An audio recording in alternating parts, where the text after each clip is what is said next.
Well, Tony, a 1-1 draw down here at the Den. What did you make of your team's performance this afternoon? Oh, I think okay probably sums it up.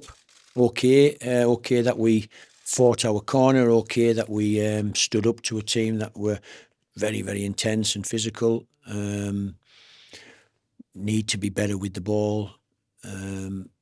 Need to have more penetration. Really, need to ask more questions of them. And yet, first minute Armstrong's ran through and smashed one. He probably too close to the goalie, but could have flew into the bottom corner if he'd have slightly misconnected with it.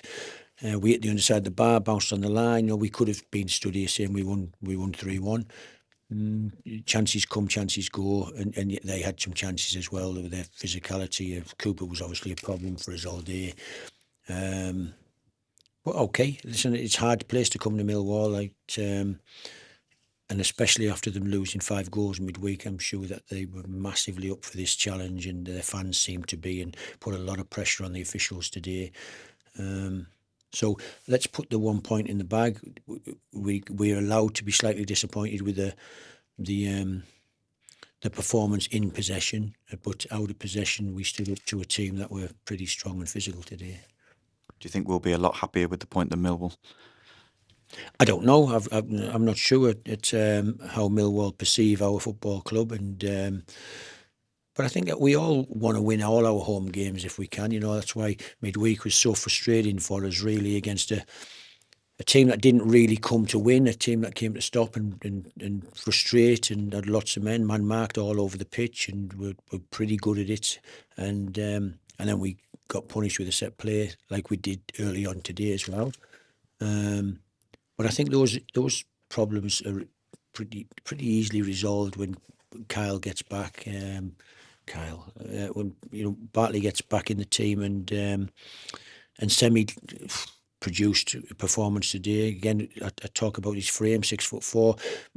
Modern day football, you have to be able to match the attributes of the opposition, whether that's legs and ability to run, or whether, if you don't think they've got legs and they're just going to come and sit in, you probably need to start with your very technical players and trying to get around them, to eliminate them, to get beyond them. And so that's why I've been saying I like the squad of players, and it's down to me to try and pick the right players for the right game. So Diakite got a game to start today because we knew the physicality of the opposition, and I thought he would maybe relish and take that on board and want to get involved in it, and he did pretty well for us. So it was a game that we could have won, but we could have also lost. We took a point, and we'll put it in the bag and move on.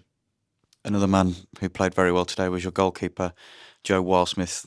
3 or 4 crucial saves in that second half to earn you a point. Right, I don't know. I thought he made saves that he should have saved, to be honest. I think that's not being critical of him. That's just been, when somebody whacks a shot and it's above your head as a goalie, you don't let it fly into the roof of the net. You tip it over the bar. And I thought that's what he did on a couple of occasions.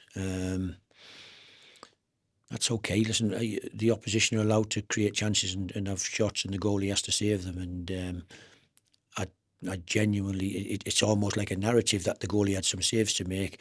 You threw in great saves there. I thought he saved them, and I didn't think there was a huge issue around them.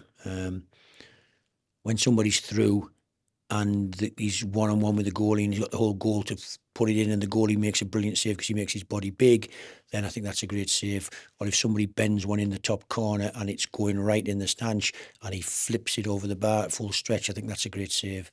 I'm not sure it's a great save when it's whacked at him pretty hard, of course, but he just tips it over the top. And so, yeah, he made a few saves. I'm pleased for him.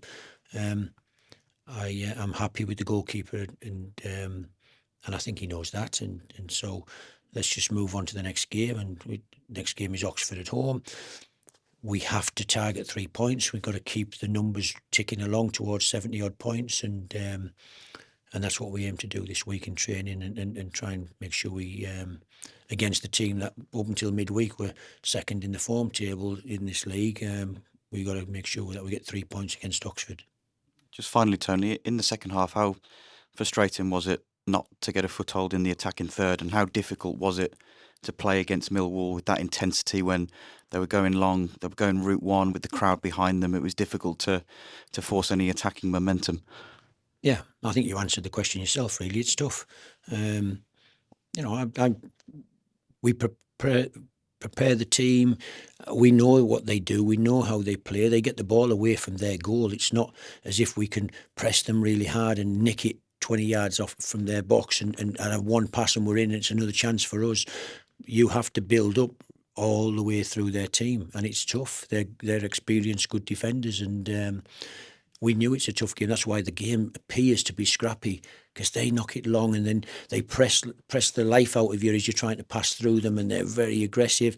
It's hard to get a foothold in the game where you've got the ball and you're pushing them back. It's what they do at Millwall. It's the fans expect it, and the team produce it on the pitch. It's I don't think I've ever come here and won 4-0 comfortably. They've not had a kick, and we've just totally dominated. And I would suggest to you, Liverpool could come here, top of the European leagues, top of the Premier League, come here and find it really tough. And so it is not an easy place to go and play football at.